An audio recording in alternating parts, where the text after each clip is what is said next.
श्रीदेव मामलेदार चरित्र चिंतन। सोलापूर जिल्ह्यातील पंढरपूर तालुक्यातील भोसे या गावी महादेवपंत देशपांडे नावाचे त्रिप्रवरी अश्वलायनी शाखेचे एक ब्राह्मण गृहस्थ राहत होते। त्यांची पत्नी म्हणजे पुणे परगण्यातील जिवाजीराव सरकार पेशवे यांचे दिवाण माणकेश्वर यांचे कारभारी बाळाजी अंकाजी बाजपे यांची कन्या हरिदेवी। दोघेही उभयता धर्माचरण करणारे, भाविक, संत व अतिथींची पूजा व सेवा करणारे होते। अशा या सदाचारी संपन्न कुटुंबात शालिवाहन शके 1737 भाद्रपद शुद्ध दशमी सूर्योदयसमयी बुधवारी दि. 13 सप्टेंबर 1815 रोजी यशवंतरावांचा जन्म झाला। महादेवपंत देशपांडे यांना दादा, यशवंत, मनोहर, आबा, रामचंद्र, प्रल्हाद, वासुदेव व बलराम ही 8 पुत्ररत्ने व सखू नावाची कन्या झाली। त्यांचे दुसरे पुत्ररत्न यशवंतराव हेच पुढे देव मामलेदार म्हणून ओळखले गेले। जन्मानंतर 2 वर्षातच यशवंतराव सज्ञानी माणसाप्रमाणे वागू लागले।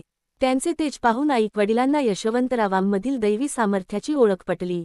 वयाच्या 8व्या वर्षी म्हणजे शके 1746 ज्येष्ठ वद्य प्रतिपदेला त्यांचे उपनयन केले गेले। यशवंतरावांचा विवाह टेंभुर्णी येथील जिवाजी बापूजी देशपांडे यांची मुलगी सुंदराबाई हिच्याशी शके 1746 फाल्गुन वद्य सप्तमी शुक्रवार रोजी झाला। त्यावेळी सुंदराबाई अवघ्या 6 वर्षाच्या होत्या। यशवंतराव कोपरगाव येथे मामांकडे राहू लागले। इ.स. 1829 मध्ये मामांनी खटपट करून त्यांची बदली कारकून म्हणून येवले येथे तात्पुरती नोकरी मिळवून दिली।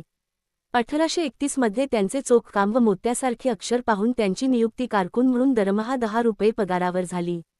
वयाच्या 16व्या वर्षी मिळालेली नोकरी जणू त्यांच्या योग्यतेची पावतीच होती। लवकरच यशवंतरावांना 5 रुपये पगार वाढ होऊन पारनेर तालुका कचेरीत बदली झाली। पारनेर येथे त्यांनी 5 वर्षे जबाबनीस म्हणून चांगल्या प्रकारे काम केले। तेथील वास्तव्य त्यांच्या जीवनात क्रांतिकारक ठरले। नोकरीच्या निमित्त नेहमी परगावी राहावे लागणार हे जाणून त्यांची पत्नी सुंदराबाई पारनेरला राहू लागली। यशवंतरावांना परमार्थ कार्यातही सुंदराबाईंची साथ मिळू लागली। एके रात्री झोपेत असताना यशवंतरावांना बीबी एक तेजस्वी महापुरुष समोर बसलेला दिसला। आजानुबाहू, दिगंबर, भव्य कपाळ, डाव्या मांडीवर उजवी मांडी ओढून धरलेली, पायांचे तळवे जमिनीला टेकलेले, डोळ्यात विलक्षण तेज असलेली व्यक्ती त्यांना म्हणाली, बेटा घबराओ नहीं, ये ले काम की चीज। पुढे यशवंतरावांच्या हातावर शाळीग्राम ठेवून ती व्यक्ती म्हणाली, इसकी भक्तिभाव से पूजा करना तुम्हारी मनोकामना पूरी होगी, असे म्हणून ती व्यक्ती अंतर्धान पावली। यशवंतरावांना लगेच जाग आली। जागृतावस्थेत त्यांनी पाहिले तर त्यांच्या हातात एक शाळीग्राम होता। याला स्वप्न म्हणावे की सत्य हेच त्यांना उमजेना। स्वप्न म्हटले तर त्या दिव्य सत्पुरुषाने दिलेली वस्तू प्रत्यक्ष त्यांच्या हातात होती।